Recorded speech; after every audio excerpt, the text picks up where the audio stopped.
एक बैग मिलता है और बैग के अंदर एक लाश मिलती है। लाश को दो हिस्सों में काटा गया था क्योंकि लाश पैक होने में थोड़ी दिक्कत कर रही थी, इसलिए उसके दो टुकड़े कर दिए जाते हैं। अब पुलिस के लिए बड़ा चुनौती वाली बात बन जाती है उसकी पहचान करना कि आखिरकार ये है कौन। डॉग स्क्वाड को बुलवाया जाता है, फोरेंसिक टीम को बुलवाया जाता है, पुलिस के आला अधिकारी थे और तभी पुलिस की नज़र पड़ती है उस बैग पर। जो ट्रॉली बैग होता है, बैग पर एक बार कोड लगा हुआ था। बार कोड देखकर एक आईपीएस ऑफिसर ने सहज ही अंदाज़ा लगा लिया कि इस तरह का जो बार कोड होता है, जब कोई हवाई जहाज़ से सफ़र करता है तो सफ़र करने के दौरान इस बैग की पहचान करने के लिए कि आखिरकार ये बैग किसका है, कहीं खो ना जाए, तो उस पर एक बार कोड लगा दिया जाता है, जिस तरह से आपको एक फ़ोटो के अंदर दिखाई दे रहा है। ठीक वैसे ही एक बार कोड लगा हुआ था उस पर। अब उस बार कोड को भेजा जाता है चौधरी चरण सिंह अंतर्राष्ट्रीय हवाई अड्डे, जो कि लखनऊ में है, वहाँ भेजा जाता है देखने के लिए, जानने के लिए कि आखिरकार ये क्या देखकर बता सकते हैं कि ये बैग किसका है, इस पर क्या नाम क्या पता आ रहा है। जैसे ही उस बार कोड को स्कैन किया जाता है, स्कैन करने के बाद अब उस बैग के मालिक का नाम, पता, उम्र उसकी और उसकी डेट ऑफ बर्थ क्या है, साथ ही वो कहाँ का रहने वाला है, उसके गाँव का पिन कोड क्या है, एक छोटी से छोटी जानकारी आखिरकार मिल जाती है। पुलिस लगभग 6 घंटे का समय हुआ था उस बैग को मिले हुए। अब 6 घंटे बाद आखिरकार पुलिस उस पते पर जाती है ये जानने के लिए कि आखिरकार वो व्यक्ति है या नहीं है, कहीं ऐसा तो नहीं है उसके बैग का इस्तेमाल किसी और के लिए किया गया हो। जैसे ही पुलिस ने जाकर दरवाजे पर दस्तक देती है, दस्तक देने के बाद बातचीत करती है, तो पुलिस को वहाँ पर एक और बैग मिल जाता है और इस घटनाक्रम का, इस पूरी कहानी का खुलासा हो जाता है। ये कहानी ऐसी है कि इसमें भी एक महिला ने अपने पति का कत्ल कर दिया, वो भी इश्कबाजी के चक्कर में आने के बाद। आदाब, नमस्कार, सत श्री अकाल। मैं उस्मान सैफ़ी। आज की जो सच्ची घटना मैं आपको सुनाने जा रहा हूँ, ये सच्ची घटना है उत्तर प्रदेश के ज़िला देवरिया। और ज़िला देवरिया का जो मुख्यालय है वहाँ से लगभग 20 किलोमीटर दूर एक थाना लगता है। उस थाने का नाम है तरकुलवा। तरकुलवा थाना क्षेत्र का एक गाँव लगता है पकड़ी छाबर पटखोली। दरअसल यहाँ का एक व्यक्ति है जिसका नाम है जितेंद्र गिरी। जितेंद्र गिरी अपनी गेहूँ की कटाई के लिए जो मशीन होती है, कंबाइन मशीन, उसको लेकर 20 अप्रैल 2025 की सुबह लगभग 11 बजे के आसपास खेत में लेके जाता है। जैसे ही उसने मशीन को वहाँ जाकर खड़ा किया, पड़ोसी का एक खेत होता है, उस पड़ोसी का नाम होता है मदन जायसवाल। मदन जायसवाल के खेत पर जैसे ही नज़र पड़ती है, क्योंकि उसके गेहूँ उठ चुके थे, कट चुके थे, खेत का एक तरह से मैदान था। जब खेत पर नज़र पड़ती है तो देखता क्या है कि वहाँ पर एक ट्रॉली वाला बैग पड़ा हुआ है। उस बैग को वो देखता है, बहुत करीब जाता है उसके पास और करीब जाने के बाद वहाँ से हट जाता है। उसे ये अंदाज़ा लग रहा था कि इसके अंदर कुछ ना कुछ ऐसी आपत्तिजनक चीज़ है, इसको वो हाथ लगाएगा तो उसके हाथ भी झुलस सकते हैं, वो भी इस परेशानी की जद में आ सकता है। उसने समझदारी से काम लिया और तुरंत ही उसने लगभग 11 बजे या सवा 11 बजे के आसपास का वक्त रहा होगा, पुलिस कंट्रोल रूम 112 पर फ़ोन लगा दिया। और जैसे फ़ोन लगाता है तो फ़ोन लखनऊ जाता है। लखनऊ से फ़ोन जाने के बाद ये एक थाना होता है, थाना तरकुलवा, वहाँ तक सूचना पहुँचती है। वहाँ सूचना पहुँचने के बाद अब पुलिस सक्रिय होती है, पुलिस यहाँ पर आ जाती है। अब ASP Arvind Verma, CO Sanjay Reddy, SHO, तमाम पुलिस के आला अधिकारी पहुँच जाते हैं। साथ ही फॉरेंसिक टीम, डॉग स्क्वाड, सभी मौके पर आ जाते हैं और मामले की जाँच पड़ताल करते हैं। और जहाँ पर जिस जगह पर ये बैग मिला है उस जगह को चारों तरफ से बैरिकेडिंग कर दिया जाता है ताकि सबूतों से कोई छेड़छाड़ न कर सके। जैसे ये सूचना गांव में पहुंचती है, गांव के सैकड़ों की संख्या में लोग, ग्रामीण और काम करने वाले जो आसपास काम कर रहे थे, सभी लोग पहुंच जाते हैं ये देखने के लिए कि आखिरकार एक बैग मिला है, बैग के अंदर है क्या। जैसे ही एक पुलिस वाला उस बैग को खोल रहा था, वीडियोग्राफी हो रही है, और जैसे ही उसे पता चलता है कि शरीर के 2 हिस्से हैं, आधा हिस्सा नीचे का है, आधा हिस्सा ऊपर का है। अब ये किसका है, कौन है मरने वाला, अंदाज़ा ऐसा लगाया जा रहा था जैसे कि 35 या 38 साल के आसपास की उसकी उम्र रही होगी और उसे किसी बुरी तरह से काटा गया है। उसे लगता था कि जैसे धारदार हथियार से उस पर बार बार हमले किए गए थे, ऐसा लग रहा था जिससे किसी ने अपनी बहुत बड़ी, बहुत तगड़ी दुश्मनी उससे निकाली हो। पुलिस मामले की जांच पड़ताल में जुट जाती है और जुटने के बाद ये कोशिश कर रही थी कि आखिरकार ये पता चल सके कि कौन है, कहाँ से आया है, क्या है। तभी पुलिस की एक आईपीएस ऑफिसर की नज़र पड़ जाती है उस बार कोड पर, जो बार कोड उस बैग जो था, उस ट्रॉली बैग, उस पर लगा हुआ था। उस पर कुछ अंक होते हैं, उस अंकों के माध्यम से पता चल जाता है कि आखिरकार मामला क्या है। उस पुलिस अधिकारी ने चौधरी चरण सिंह अंतर्राष्ट्रीय जो हवाई अड्डा होता है लखनऊ के अंदर, उस कोड को वहाँ भेजते हैं और कहते हैं कि स्कैन करके ज़रा बताइए, इसके बारे में थोड़ी डिटेल दीजिए कि आखिरकार ये बैग है किसका। अभी सिर्फ बैग की तलाशी ली जा रही है, ये लाश किसकी है अभी इसकी बाद में होगी। लेकिन जैसे ही इस बैग के बारे में पता चलता है तो बैग था नौशाद अहमद पुत्र अली मोहम्मद, उम्र लगभग 38 साल के आसपास, थाना था मैल और ज़िला है देवरिया, गांव है भटोली। ये लगभग शाम 6 बजे के आसपास पुलिस इसी के गांव में, इसी के घर पर, उसी के घर के दरवाजे को जैसे ही नॉक करती है, खटखटाती है, तो उसकी पत्नी दरवाज़ा खोलती है। नाम होता है रज़िया सुल्तान। रज़िया सुल्तान मिलती हैं और वो पूछती हैं कि जी बताइए क्या बात है। तो पुलिस वाले कहते हैं कि हमें आपके पति से मिलना है, क्या बता सकती हो कि तुम्हारे पति का नाम क्या है। वो बताती है उसके पति का नाम नौशाद अहमद है, उम्र लगभग 38 साल के आसपास है। पुलिस पूछती है कि तुम्हारा पति आखिरकार है कहाँ पर। तो वो कहती है कि वो रात से गायब हैं, रात से मिल ही नहीं रहे हैं। मैंने सब जगह सभी रिश्तेदारों से पूछताछ कर ली है, समझ नहीं आ रहा कि आखिरकार करें तो क्या करें। वो अंदर घर के दहलीज पर खड़ी हुई है, पुलिस वाले बाहर खड़े हुए हैं। पुलिस वालों ने कोशिश की कि अंदर बैठ के तसल्ली से आराम से बातचीत करें, क्योंकि कई घंटे से लगातार इसी मामले में लगे हुए थे। लेकिन उस महिला ने ना पानी के लिए पूछा, ना ही घर अंदर आने के लिए पूछा। तभी पुलिस को कुछ शक होता है, कुछ सुबह होता है। पुलिस जैसे ही उस महिला से बातचीत करने की कोशिश करती है, वो महिला ज़ोर ज़ोर से दहाड़े मारकर रोने लगती है। ऐसा लग रहा था जैसे कि उसको पहले से ही सब कुछ जानकारी है। उन्होंने अभी तक ये भी नहीं बताया था कि तुम्हारा पति कहाँ है, कहाँ नहीं है। उनको एक सूटकेस मिला है, सूटकेस के अंदर एक लाश मिली है। लाश 2 टुकड़ों में है, उसका आधा हिस्सा अलग है, ऊपर का हिस्सा अलग है।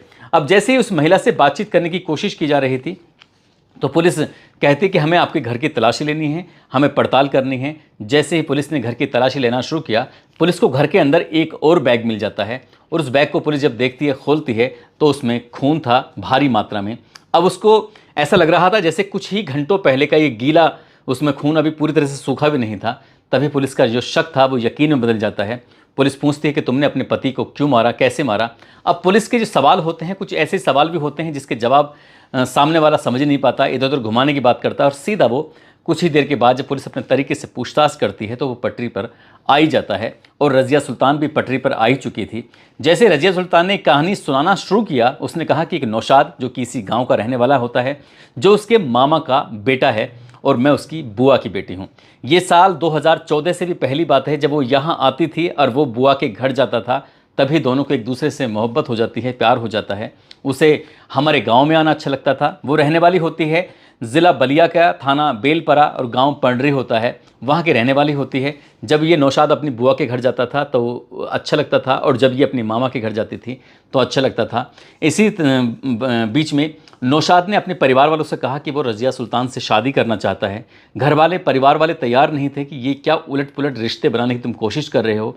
लेकिन दोनों ही ज़िद पकड़ लेते हैं और साल 2014 में आखिरकार इन दोनों की शादी हो जाती है। जैसे ही शादी होती है, दरअसल जो नौशाद होता है वो 3 भाई होते हैं, एक का नाम दिलशाद, एक का नाम नौशाद, एक का नाम मंसूर होता है। मंसूर गांव से बाहर रहता है। नौशाद ये साल 2015 में दुबई चला जाता है नौकरी करने के लिए कंपनी के अंदर, और दिलशाद जो होता है इसका बड़ा भाई, वो भी बाहर विदेश में ही नौकरी कर रहा था। आखिरकार परिवार की मर्ज़ी के ख़िलाफ़ ये दोनों 2014 में शादी कर लेते हैं। अब घर में खाने के लिए और बीवी का खर्च उठाने के लिए कुछ ना कुछ तो कमाना ही पड़ेगा। जब ये विदेश चला जाता है तो विदेश जाने के बाद इसकी जो बहन है, बहन की शादी भी इसी गांव की में होती है। बहन का नाम है नूनहार, जो कि गांव के दूसरे सिमाने पर है और ये दूसरे सिमाने पर है। इसका गांव में जो घर है बिल्कुल अलग है, बिल्कुल खेतों की तरफ है। जो पड़ोसी है, शायद ऐसा बताया जाता है कि पड़ोसी से भी बहुत ज़्यादा बनती नहीं थी। और ये रज़िया सुल्तान अपने ससुर के साथ ही रहती है।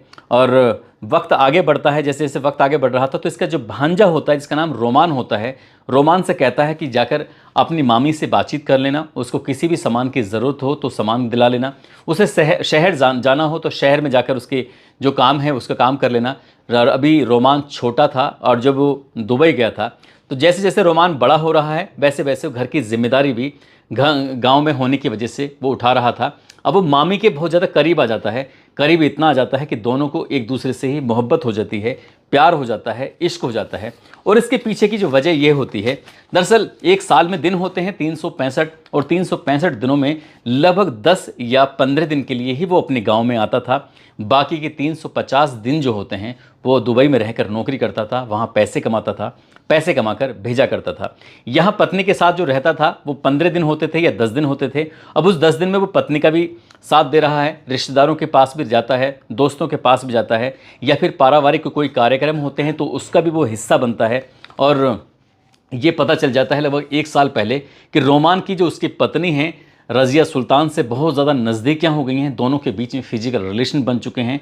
रोमान भी जैसे जैसे बड़ा हो रहा था, पढ़ने में ज़्यादा होशियार होता नहीं है और वो ड्राइवर का काम करना शुरू कर देता है। अपना कोई ट्रक चलाता है या कोई वाहन वगैरह चलाता है, वो उसे भी चलाता है, साथ में घर में मामी के साथ भी वो जब भी मौका मिलता था साथ रहता था। और किसी रिश्तेदार को इस बात की भनक नहीं लगती है, क्योंकि वो घर का परिवार का बालक है, सगी ननद का लड़का है जो घर में कभी भी आ सकता है और कोई इस पर रोक नहीं, कोई टोक नहीं, कोई शक नहीं, कोई किसी तरह का सुबह नहीं।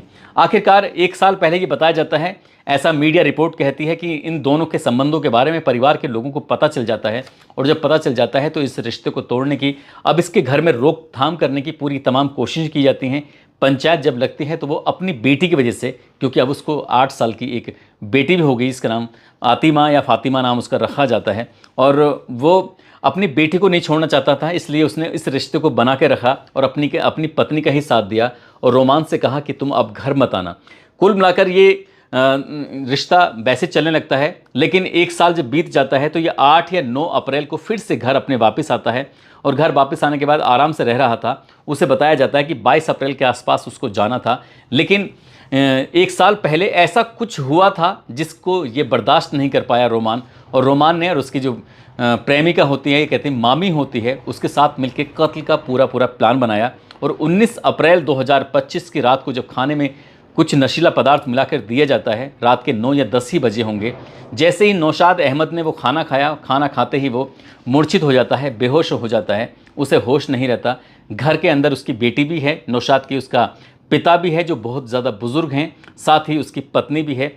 और इसी रात में लगभग 2 बजे के आसपास रोमान जो होता है भांजा, वो घर पे आता है। घर आने के बाद सोते हुए के ही कुछ भारी वस्तु जैसे सिलबट्टा टाइप का बताया जाता है, वो पूरी ताकत से मारा जाता है। हालांकि वो जद्दोजहद करता है, फाइट करने की कोशिश करता है, मुकाबला करने की कोशिश करता है, लेकिन पहले ही नशे में था। दूसरा, उसको कोई भारी वस्तु मारी जाती है, वो बेहोश होकर गिर जाता है। उसके बाद कुल्हाड़ी से उसको काट दिया जाता है और कुछ धारदार हथियार से उस पर लगातार वार किए जा रहे थे। जैसे वार किए जा रहे हैं, वार करने के दौरान ही उसको जो मर जाता है, प्राण त्याग देता है, उसकी सांसें थम जाती हैं, तब रोमान और उसकी प्रेमिका जो होती है मामी रज़िया सुल्ताना, फिर वो दोनों मिलकर उसको एक बैग के अंदर पैक करना शुरू कर देते हैं। लेकिन बैग छोटा था, उन्होंने सोचा कि 2 हिस्से करेंगे तो आराम से आ ही जाएगा, इसलिए वो पेट के जगह से उसको काट देते हैं, 2 हिस्से कर देते हैं। फिर उस बैग के अंदर पैक करने की कोशिश कर रहे थे, लेकिन बैग का साइज ही छोटा था, आदमी पूरा अच्छा मोटा ताज़ा था और वो उसके अंदर आ नहीं सकता था। अब उन्होंने उस लाश को कुछ आधे हिस्से को पैक करने की कोशिश की ताकि जो ब्लड लगातार बह रहा था उससे भी निजात मिल सके, और उस बैग को अलग उठा के रख देते हैं। तभी वो ट्रॉली बैग की याद आती है, जो बड़ा सा बैग वो अक्सर दुबई लेके जाता था और दुबई से लेकर आता था। वो कहती है उसकी पत्नी कि एक काम करो, तुम इसका यूज़ करो। अब रोमान और उसकी जो मामी होती हैं, उन्होंने एक बड़े बैग का इस्तेमाल किया, उसके अंदर उसको पैक किया। जब वो पैक कर रहे थे तब तोड़ते हैं, मरोड़ते हैं उसके शरीर को और उसके अंदर बाकायदा पैक कर देते हैं। इसी बीच में जो रोमान होता है वो अपने एक दोस्त है जिसका नाम हिमांशु पुत्र जायसवाल होता है, सत्य प्रकाश, उस जो कि विशोली गांव का रहने वाला होता है, विशोली माफी का, उसको बुलाता है। वो अपनी बुलेरो कार लेके आता है, बुलेरो कार में वो बैग रखा जाता है। अब उस कार को लेकर ये उसमें बैग रखते हैं, बैग में लाश रखी होती है। अब उसे ठिकाने लगाने की कोशिश कर रहे थे, लेकिन 19 तारीख को आसपास के इलाकों में शादियां थीं। अब वो जहां जाएं वहीं पर उन्हें खतरा लग रहा था, डर लग रहा था। आखिरकार करें तो क्या करें, ऐसे चलते चलते लगभग 55 किलोमीटर दूर एक थाना लगता है तरकलुआ, वहाँ पर एक गाँव लगता है पकड़ी छापर पटकोली। ये मदन के खेत में जाकर उस बैग को फेंक देते हैं। ये सोच कर आए थे कि शायद हम पकड़े नहीं जाएंगे और जब तक ये लाश मिलेगी तब तक लाश का हर्ष खराब हो चुका होगा, पहचान पाना मुश्किल हो जाएगा और गांव के घर परिवार के लोग ये समझेंगे कि नौशाद अहमद दुबई चला गया है, आसपास का कोई शक नहीं कर पाएगा। लेकिन उसके अंदर जो ट्रॉली बैग होता है, ट्रॉली बैग पर एक बार कोड लगा हुआ था। वो बार कोड जो हवाई यात्रा करते हैं और उस बैग की पहचान करने के लिए जो बार कोड लगाया जाता है, उससे आखिरकार कातिल पकड़ा जाता है। और जब कातिल पकड़ा जाता है तो पत्नी ही पकड़ी जाती है। वो दोनों होते हैं, जिसमें उसका रोमान होता है, साथ उसका दोस्त हिमांशु होता है। उसको गिरफ्तार करने के लिए तमाम प्रयास किए जा रहे हैं, कोशिशें की जा रही हैं। वो भी देर सवेर पकड़ा ही जाएगा। अब बेटी की चिंता सता रही है कि आखिरकार बेटी कहाँ रहेगी, लेकिन जो बेटी की नानी है अपनी उस बेटी को लेकर अपने साथ चली जाती है, जिसकी बेटी ने उसको मारा है। अब उसी की बेटी को वो पालेंगे। अब दोस्तों, इस पूरे घटनाक्रम को सुनाने का उद्देश्य किसी को परेशान करना नहीं है, किसी का दिल दुखाना नहीं है, बल्कि आपको जागरूक करना है, आपको सचेत करना है। और साथ ही ये मैल के रहने वाले संतोष कुमार सिंह हैं, जो कि पत्रकार हैं और एक अखबार से जुड़े हुए हैं। इनके एक दोस्त हैं राजन जी, साथ ही देवरिया के रहने वाले हैं आसिफ इकबाल, जो कि पहले अमर उजाला के पत्रकार भी रह चुके हैं। ये बहुत सारी जो जानकारी आज की इस कहानी की मिली है वो इन तीनों साथियों से मिली है। इसके लिए इनका बहुत बहुत शुक्रिया, बहुत बहुत धन्यवाद। जब ये जानने की कोशिश की जाती है, मैंने सवाल एसएचओ से भी किया, साथ ही सवाल ये स्थानीय पत्रकारों से भी किया कि वो 365 दिन का जो एक साल होता है, उस 350 दिन जो होते हैं वो नौकरी करता है और महज 15 दिन के लिए वो घर पे आता है। जब ये 15 दिन के लिए घर पे आएगा तो ऐसी क्या वजह थी जो वो हत्या कर देते हैं, जबकि पिछले 15 साल से लगातार ऐसे ही चल रहा था कि अब ऐसा क्या हुआ था कि वो हत्या करने पर उतारू हो जाते हैं। इस सवाल का जवाब जानने की कोशिश की तो उन्होंने कहा कि कुछ तो ऐसा रहा होगा। अब ये जो जानकारी है वो रोमान ही पकड़े जाने के बाद बता सकेगा। हालांकि वो महिला ने बताने की कोशिश शायद की है या नहीं की है, लेकिन पुलिस ने इस बारे में भी किसी पत्रकार को बताने की कोशिश नहीं की है। ये ही बता रहे हैं कि अवैध संबंधों में रोड़ा बना हुआ था। क्या 15 दिन के लिए भी वो रोड़ा बना हुआ था? क्योंकि 350 दिन तो वो गायब ही रहता था। दोस्तों, जाते जाते शमा खातून है और मोहम्मद ताबिश हैं, जो कि मुजफ्फरनगर के रहने वाले हैं। आज इनका जन्मदिन है, इनको जन्मदिन की ढेरों सारी शुभकामनाएं, बहुत बहुत मुबारकबाद। कुछ ये गुजरात के रहने वाले हैं बंधन सिंह राजपूत, उनकी पत्नी है मनीषा राजपूत, आज इनकी शादी की सालगिरह है। साथ ही डॉक्टर सुधीर गोस्वामी हैं, उनकी पत्नी हैं बबीता गिरी, आज इनकी भी शादी की सालगिरह है। और विजय वर्मा हैं, आज इनकी भी शादी की सालगिरह है। इन सभी को शादी की सालगिरह की बहुत बहुत शुभकामनाएं, बहुत बहुत मुबारकबाद। कुछ लोगों ने नाम लेने की अपील की है, जिसमें जगदीश गणेश ठाकुरगंज से, अखिल कुमार गिरी मुजफ्फरपुर से, रविंद्र यादव अयोध्या से, माधव राम यादव बस्ती से, अहमद रजा झारखंड से, तुकाराम महाराष्ट्र से, विजय सिंह मध्य प्रदेश से, इस्लाम नगर से, अफजल सैफ़ी अयोध्या से, अंकित कुमार राजस्थान से, मोहनलाल कनक, गोलू कुमार, आर्यन कुमार प्रजापति बागपत से, साबिर मलिक, विशाल शर्मा, अखिलेश सिंह, तस्लीम सैफ़ी मुरादाबाद से, बिक्की मीणा राजस्थान से। आप सब लोग अपना ख्याल रखें, सुरक्षित रहें। जय हिंद, जय भारत।